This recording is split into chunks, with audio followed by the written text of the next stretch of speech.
ಭಾರತೀಯ red cross ಸೊಸೈಟಿಯ ವತಿಯಿಂದ ದಕ್ಷಿಣ ಕನ್ನಡ ಜಿಲ್ಲಾಡಳಿತದ ಸಹಕಾರದೊಂದಿಗೆ ಮಂಗಳೂರಿನ ಡೊಂಗರಕೆರೆಯಲ್ಲಿ ಎನ್ಆರ್ಐಗಳಿಗೆ ಕೋವಿಡ್ ಲಸಿಕಾ ವಿತರಣಾ ಕಾರ್ಯಕ್ರಮ ನಡೆಯಿತು. ನಗರದ ಡೊಂಗರಕೆರೆಯ ಕೇಂದ್ರ ಪ್ರೌಢಶಾಲೆಯ ಸುಧೀಂದ್ರ ಸಭಾಂಗಣದಲ್ಲಿ ಕೋವಿಡ್ ಲಸಿಕಾ ವಿತರಣಾ ಕಾರ್ಯಕ್ರಮವನ್ನು ಹಮ್ಮಿಕೊಳ್ಳಲಾಗಿತ್ತು.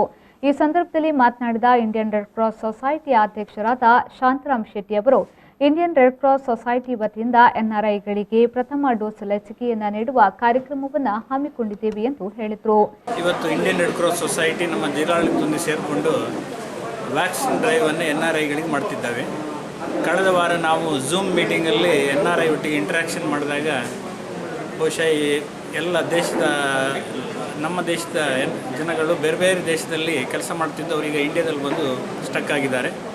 ಅವರಿಗೆ ನಾವು ಫಸ್ಟ್ ಡೋಸನ್ನು ಕೊಟ್ಟು ಅವರಿಗೆ ಅವರ ವೀಸಾ ಅವರ ಪಾಸ್ಪೋರ್ಟೆಲ್ಲ ವೆರಿಫಿಕೇಷನ್ ಮಾಡಿ ನಮ್ಮ ಡಿಸ್ಟಿಕ್ಕಿನವರಿಗೆ ನಾವು ಫಸ್ಟ್ ಡೋಸನ್ನು ಕೊಟ್ಟು ಅವರ ಕಂಟ್ರಿಗಳಿಗೆ ಹೋಗಲಿಕ್ಕೆ ಅಂತ ವ್ಯವಸ್ಥೆಯನ್ನು ಮಾಡ್ತಿದ್ದೇವೆ. ಬಹುಶಃ ನಿಮಗೆಲ್ಲ ಗೊತ್ತಿದ್ದಾಗೆ ನಮ್ಮ ಅಂತಾರಾಷ್ಟ್ರೀಯ ಸಂಸ್ಥೆ ರೆಡ್ ಕ್ರಾಸು ನಮ್ಮ ಇಂಟರ್ನ್ಯಾಷನಲ್ ಬ್ಯಾಂಕ್ ಆದ ಬ್ಯಾಂಕ್ ಆಫ್ ಬರೋಡೊಂದಿಗೆ ಸೇರಿಕೊಂಡು ಅವರ ಪ್ರಾಯೋಜಕತ್ವದಲ್ಲಿ ಹಾಗೂ ನಮ್ಮ ರೆಡ್ ಕ್ರಾಸಿನ ಒಂದು ಧ್ಯೇಯ ಧೋರಣೆ ಒಳಗೆ ಈ ಕೆಲಸವನ್ನು ಮಾಡ್ತಾ ಇದ್ದೇವೆ.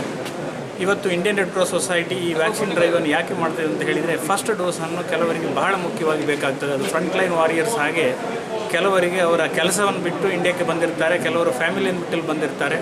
ಅವರಿಗೆ ಫಸ್ಟ್ ಡೋಸನ್ನು ತೆಗೆದುಕೊಂಡು ಆ ಕಂಟ್ರಿಗೆ ಹೋಗಿ ಅಲ್ಲಿ ಸೆಕೆಂಡ್ ಡೋಸನ್ನು ತಗೊಳ್ಬೋದು, ಅಥವಾ ಫಸ್ಟ್ ಡೋಸನ್ನು ಮುಗಿಸಿ ಸೆಕೆಂಡ್ ಡೋಸನ್ನು ಮುಗಿಸಿ ಬೇಗ ಅವ್ರು ಹೋಗಲಿಕ್ಕೆ ಅನುಕೂಲ ಆಗ್ತದೆ. ಯಾಕಂತ ಹೇಳಿದರೆ ಈ ಅಂತಾರಾಷ್ಟ್ರೀಯ ಕಾನೂನು ಪ್ರಕಾರ ನಾವು ಈ ವ್ಯಾಕ್ಸಿನ್ ಇಲ್ಲದೆ ಅವರಿಗೆ ಟ್ರಾವೆಲ್ ಮಾಡಲಿಕ್ಕೆ ಕಷ್ಟ ಆಗುವ ಕಾರಣ ನಾವು ಈ ಕಾರ್ಯಕ್ರಮವನ್ನು ಮಾಡಿದ್ದೇವೆ. ಈ ಸಂದರ್ಭದಲ್ಲಿ ಇಂಡಿಯನ್ ರೆಡ್ ಕ್ರಾಸ್ ಸೊಸೈಟಿಯ ಪ್ರಭಾಕರ್ ಶರ್ಮಾ, ಯತೀಶ್ ಬೈಕಂಪಾಡಿ ಮತ್ತಿತರ ಪದಾಧಿಕಾರಿಗಳು ಉಪಸ್ಥಿತರಿದ್ದರು.